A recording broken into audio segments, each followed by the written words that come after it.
यह वह दौर था जब धरती पर विशालकाय डायनासोर्स और रेप्टाइल्स का एक छत्र राज हुआ करता था।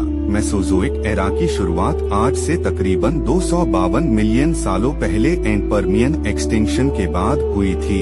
इसे धरती के इतिहास के सबसे विशालकाय ग्रेट एक्सटिंक्शंस में से एक माना जाता है। इस एक्सटिंक्शन के चलते धरती पर से लगभग 96% मरीन लाइफ और 70% एनिमल और प्लांट स्पीशीज का अंत हो गया, जिसके बाद अस्तित्व में आया मेसोजोइक एरा, जिसे मुख्य रूप से 3 भागों में बांटा गया है, जिनमें से पहला है ट्रायसिक पीरियड, जो कि आज से करीब 252 मिलियन साल से लेकर 200 मिलियन साल पहले तक के पीरियड को कहा जाता है। इस दौरान सबसे पहले डायनासोर्स और रेप्टाइल्स अस्तित्व में आए थे, जो कि समय के साथ दुनिया भर में फैल गए। दूसरा है जुरासिक पीरियड, जो कि आज से 200 मिलियन साल से लेकर 145 मिलियन साल पहले तक के पीरियड को कहा जाता है। इस दौरान सबसे पहले मैमल्स, बर्ड्स और विशालकाय डायनासोर्स अस्तित्व में आए थे।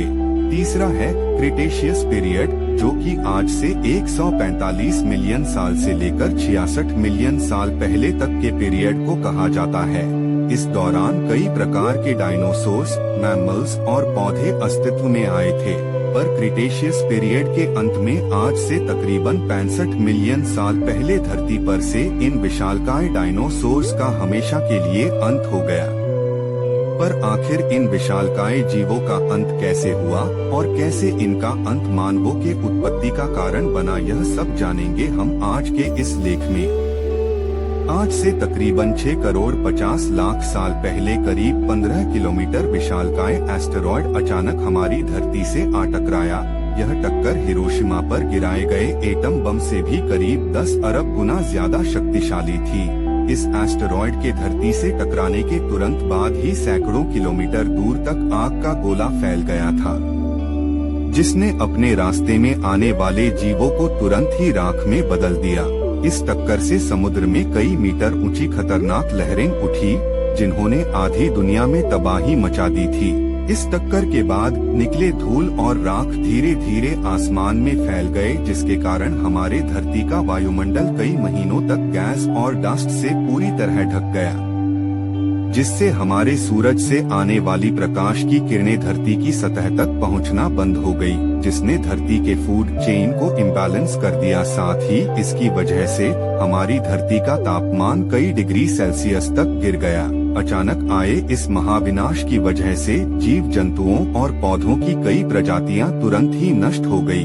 कुछ महीनों बाद धीरे धीरे पृथ्वी के वायुमंडल से गैस और डस्ट साफ हुआ और प्रकाश की किरणें धरती तक पहुंचने लगी।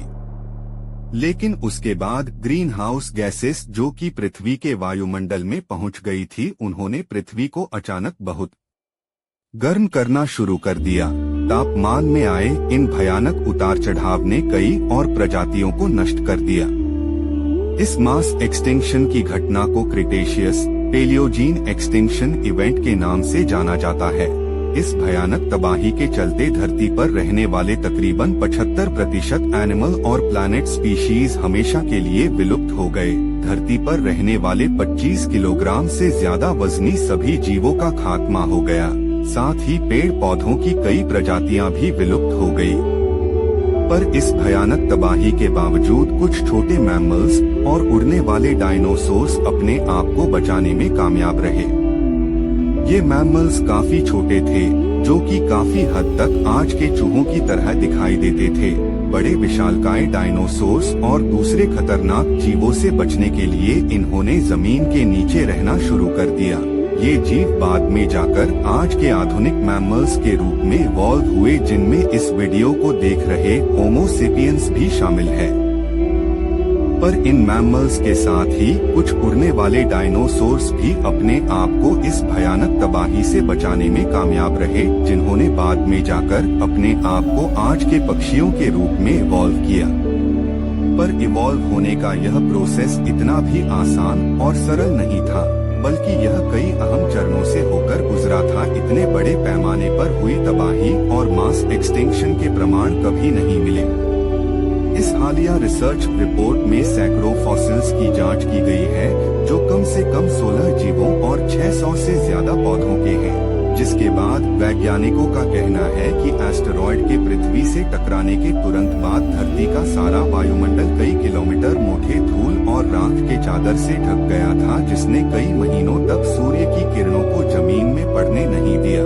इसकी वजह से धूप पर निर्भर रहने वाले पेड़ पौधे कुछ दिनों के बाद मर गए, पर इसकी वजह से धरती पर खाने का संकट पैदा हो गया और धीरे धीरे कर सभी बड़े जीव जंतु मरने लगे। धरती पर जीवन को दोबारा फलने फूलने में काफी समय लग गया। एस्टेरॉयड के टकराने के करीब 1 लाख साल बाद जंगलों में ताड़ के पेड़ों का विस्तार हो गया था और छोटे चूहे जैसे देखने वाले मैमल्स का वजन मध्य और उत्तर अमेरिका में पाए जाने वाले रकून के बराबर हो गया था। इससे करीब 3 लाख साल के बाद अखरोट के पेड़ों में विविधता शुरू हुई और तब सबसे बड़े मैमल्स और बड़े बीवर के आकार के हो गए थे। इस नए स्टडी के मुताबिक ये मैमल्स पेड़ों पर विकसित हो रहे थे, जहां धीरे धीरे उन्होंने 2 पैरों पर चलना शुरू कर दिया था। 7 लाख साल के बाद फलदार पौधों की उत्पत्ति हो गई थी और ये धरती के एक बड़े हिस्से में फैल गए थे। इसके साथ ही 2 सबसे विशाल मैमल भी इसी दौर में नजर आने शुरू हुए। इनका वजन करीब 50 किलो और आकार भेड़िए के बराबर था। ये उन जीवों से करीब 100 गुना भारी थे जो दिनों किलिंग एस्टेरॉयड के धरती पर टकराने के बाद जिंदा बचे थे। देखा जाए तो यह बहुत तेज विकास था, पर आखिर ये मैमल्स समय के साथ बड़े क्यों हो रहे थे? इसके पीछे कई वजह हो सकती है, पर इनमें सबसे प्रमुख है उस समय में उपलब्ध भोजन। उस वक्त तक फलीदार पौधे, जिन्हें लेग्यूम प्लांट्स भी कहा जाता है, वो धीरे धीरे विकसित हो रहे थे। इसका एक मतलब यह है कि इन पौधों से मैमल्स को और ज्यादा प्रोटीन मिल रहा था, जिसकी वजह से इन